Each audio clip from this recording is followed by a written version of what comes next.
Everybody Loves Cookies by Neon Sangetsu, Chapter 21. Let the games begin. The thing we do for love. Oh, hush, don't make that face. It's only for a few days. I won't deny, it'll be fun cracking a few skulls again, like old times. Let the games begin.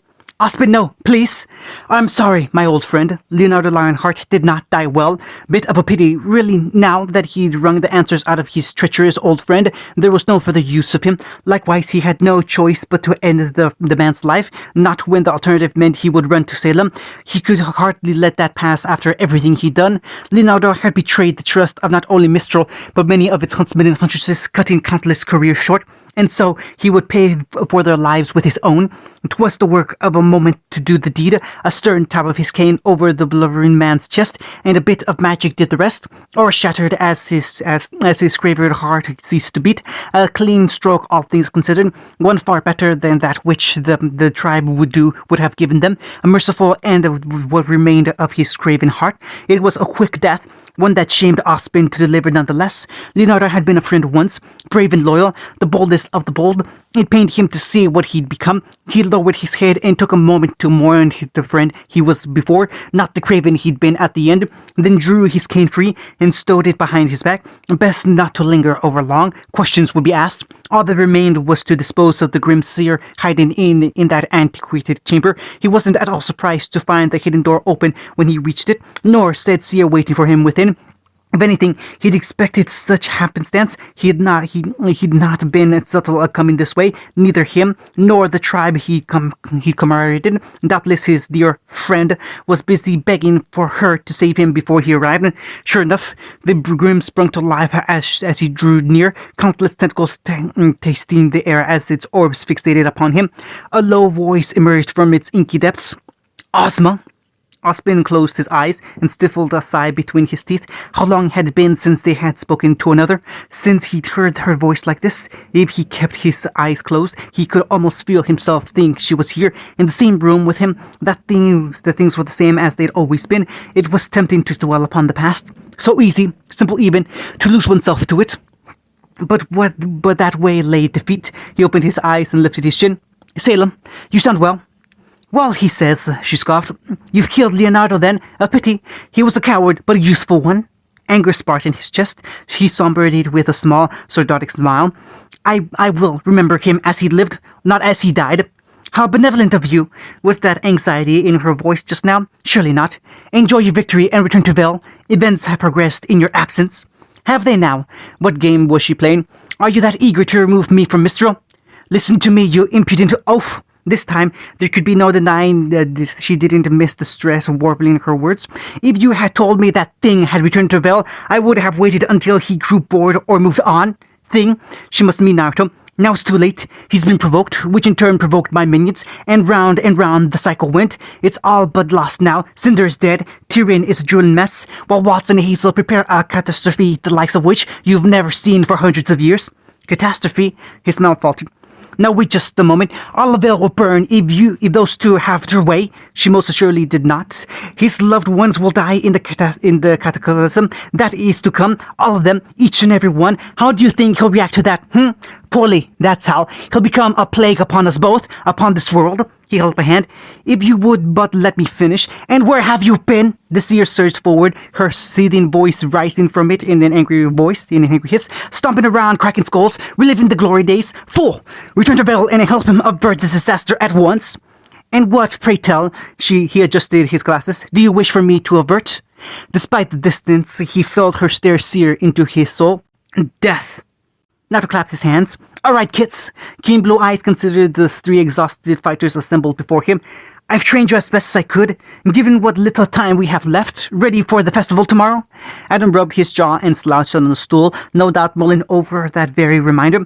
You call that training? And here I thought you were trying to kill us, and they'd survive it. That was proof enough. Well, you're faster and stronger than before, aren't you? Neo flicked him a silent thumbs up. Roman grimaced a little. Somehow, Naruto hummed. Then we'll call it a success. Minor problem there, Pops. Roman tittered his hat down, briefly hiding his eyes and looking to be in need for another cigar. Last I checked, we only had 3 members. I'm pretty sure we need at least 4 to compete. Even with the brand of bullshit you pull, still don't know how you managed to get us seated in the damn festival in the first place. Bribes and promises to port, mostly, and I'm well aware of your 4th member. The matter's been rectified, among other things, and I'm glad at him. You are? It has? Yep. He clapped both hands behind his head to hide the little flare of pride he felt. Not so his smile. Your 4th member should be along shortly. They'd better be, or he'd tan their hides. Had to put some work in to bring them up to par in time. Twice as hard, really. Had to shell out a fair bit of lien for their fee too. I hope you appreciate my efforts. The door opened behind him. Ah, speak of the devil. He stepped aside from the counter and swept out an arm. Say hello. They're shy. Clenched knuckles barreled into Naruto's back, hard enough to bruise. He took the blow with a smile. As one, they swiveled to face the newcomer. Adam quirked a marked brow.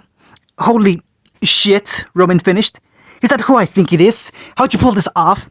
Neo grinned, bounced in place, and clapped giddily. He smiled. Well, at least someone approves.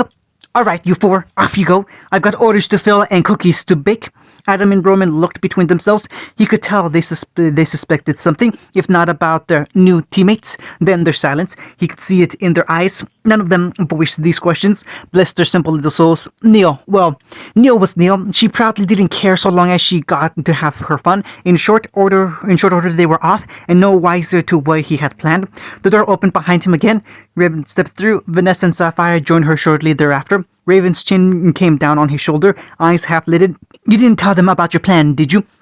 No, he smacked his lips. No, I did not. Nothing like a little surprise to motivate them. Vanessa didn't bother to hide her smile. That's cruel, even for you. Sapphire took her hold of his arm. Then they'll learn from this.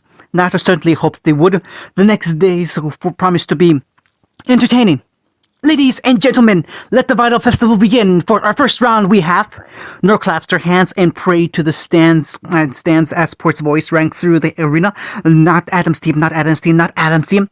John clapped a hand to his forehead. Nora, what? I don't want to fight him, brother or not. He'll shish kebab me. Yang hid a smile behind her hand. Not helping Blondie. Presenting Team Son of Mistral and Saffron of Vacuo. Sun's team.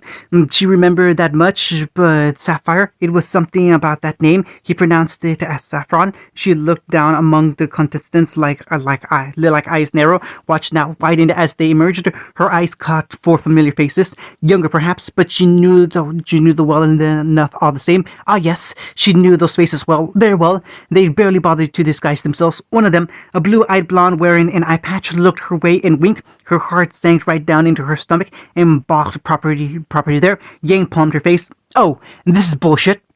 Previous. Naruto loomed over John. So you're the one crushing on my little girl? Pyrrha buried her face in her hands. Daddy, no. Daddy, yes. I just want to talk to him. This is a trap. Uh-oh. There she goes again. Weiss, get the glyphs. Don't you dare. Watts raised the remote. Wait for it. Any moment now. Austin palmed his face. What have you done? Hazel roared. You'll die, Austin. Over and over. The world erupted into fire. Sorry, but this is as far as you go. He stepped out of the shadows, blocking their paths. I want to let the kids enjoy their first tournament in peace, you know? So unless you found someone willing to take Cinder's place. The silence was their answer. He cast a glance back. You did, didn't you? His lips thinned. Who was it then? Sienna? Ilya? Trifa? Some other white fang fool? None of the above? Come on, give an old baker a hint. Tell me their name and I'll spare you. You overestimate yourself. You're just one man. All men die sooner or later, even someone like you. There it is, right there. That's the look. Everyone thinks they'll be the one to defeat me, to outrun me, to outwit me, but no one's escaped me yet. Do you think you're the first to try this? No. There have been so many now. I've honestly lost count of them. It's almost sad. There it is. He raised the finger, pointing. Right there. That's the look. Everyone thinks they'll be the one to defeat me, to outrun me, to outwit me, but no one's escaped me yet. Do you think you're the first to try this? No. He shook his head, setting his blonde bangs swaying. There have been so many now. I've honestly lost track of them. It's almost sad. What is? I no longer remember all the men and women I've killed, and by the end of the day, I won't remember any of you either. They broke ranks. Slow. He slapped the whip out the air. The bat Vale blitzed him. Sloppy. A quick twist of the wrist to the right. Sad. You're not living up to the White Fang's legend here, kids. All right. He stepped forward and spread his arms wide. I'll play.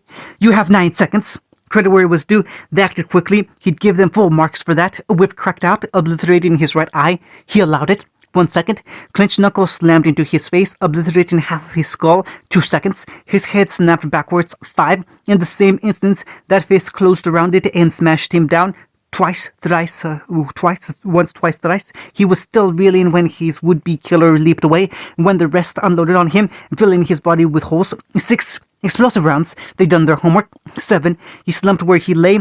8. Blood slid down the concrete. A sword slammed into his back and severed his spine. 9. Crimson pooled beneath him as his ruined body slumped to the street. Silence pervaded the night, followed by low laughter. Excellent! His head rose, the wounds in his body already regenerating. I haven't had this much fun in ages! With an awful pop, his broken bones realigned themselves. His eyes sought the leader. What did you say your name was? End of chapter 21.